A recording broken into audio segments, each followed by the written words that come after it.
निवडणूक 2025चा निकाल जाहीर झाला असून शहराच्या राजकारणात मोठा बदल पाहायला मिळतोय। अध्यक्षपदाच्या थेट निवडणुकीत भाजपाचे प्रताप देशमुख यांनी दणदणीत विजय मिळवलाय।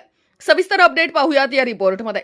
नगर परिषद अध्यक्षपदाच्या लढतीत भाजपाचे उमेदवार प्रताप देशमुख यांनी राष्ट्रवादी काँग्रेसच्या सबिया बेगम कफील फारुकी यांचा पराभव केलाय। प्रताप देशमुख यांना एकूण 13,122 मते तर सबिया बेगम कफील फारुकी यांना 9,955 मते मिळाली आहेत। यामुळे 3,167 मतांनी प्रताप देशमुख विजयी झालेत। नगर परिषद निवडणुकीत एकूण 12 प्रभागांमध्ये वेगवेगळ्या पक्षांना यश मिळालंय। प्रभाग क्रमांक 1 मध्ये राष्ट्रवादी काँग्रेस आणि भाजपला प्रत्येकी एक जागा, प्रभाग क्रमांक 2 काँग्रेसकडे, प्रभाग क्रमांक 3, 4, 6, 7, 8, 11 आणि 12 भाजपाकडे, प्रभाग क्रमांक 5 काँग्रेसकडे तर प्रभाग क्रमांक 9 आणि 10 राष्ट्रवादी काँग्रेसकडे गेले आहेत। या निकालात भाजपाला सर्वाधिक प्रभागांमध्ये यश मिळालंय। निकाल जाहीर होताच भाजप कार्यकर्त्यांनी शहरात जल्लोष केला। ढोल ताशांच्या गजरात फटाके फोडून विजय साजरा करण्यात आला। विजयानंतर बोलताना प्रताप देशमुख यांनी शहराच्या विकासासाठी प्रामाणिकपणे काम करण्याचं आश्वासन दिलंय। नगर परिषद निवडणूक 2025 मध्ये भाजपाने अध्यक्षपदावर विजय मिळवत आपली ताकद सिद्ध केली आहे। आता नागरिकांच्या अपेक्षांकडे नव्या अध्यक्षांचं लक्ष असणार आहे। अशाच ताज्या आणि विश्वासार्ह बातम्यांसाठी चॅनलला सबस्क्राइब करा, व्हिडिओला लाईक करा आणि शेअर करा। विचारणार का कसं मीच बोलत। आज जिंतूर शहरामध्ये कमळ फुललेलं आहे।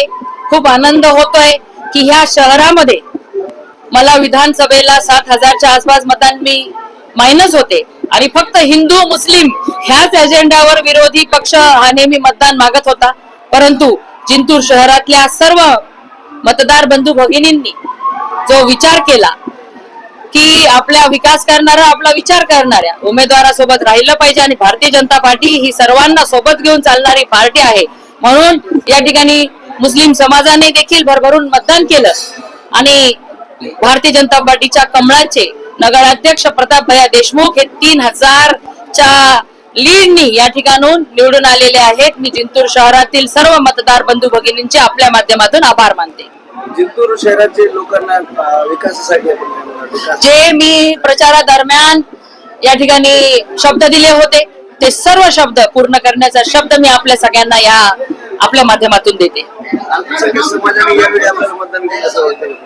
काही विरोधक म्हणत होते की अल्पसंख्याक समाजात हो बघा, विरोधकांचा एकच तो एजेंडा होता आणि त्यांना वाटत होतं की अल्पसंख्याक समाजाला विचारलं नाही विचारलं तरी देखील ते मतदान कमळाला करू शकत नाही, म्हणून त्यांनी नेहमी गृहीत धरलं आणि इतक्या वाईट अवस्थेमध्ये जे अल्पसंख्याक समाज नेहमी त्यांना लीड देत होतं त्यांना वाईट अवस्थेमध्ये ठेवलं।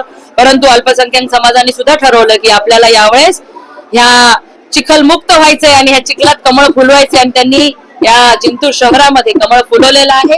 आणि मी आपल्याला शब्द देते की या जिंतूरला स्वच्छ, सुंदर, सुरक्षित असं शहर बनवण्याचं जे आपण या निवडणुकीच्या प्रचारादरम्यान बोललो होतो ते पूर्ण करून दाखवू। धन्यवाद।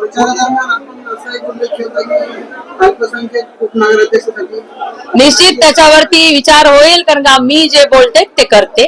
फक्त निवडणुकीपुरतं मतदानापुरतं आम्ही काही करत नाही आणि त्यावर योग्य, कारण की एवढे अल्पसंख्याक समाजातील मुस्लिम माझे बांधव बंधू भगिनी या ठिकाणी निवडून आलेले आहेत, निश्चितच समाजाला न्याय देण्यात येईल।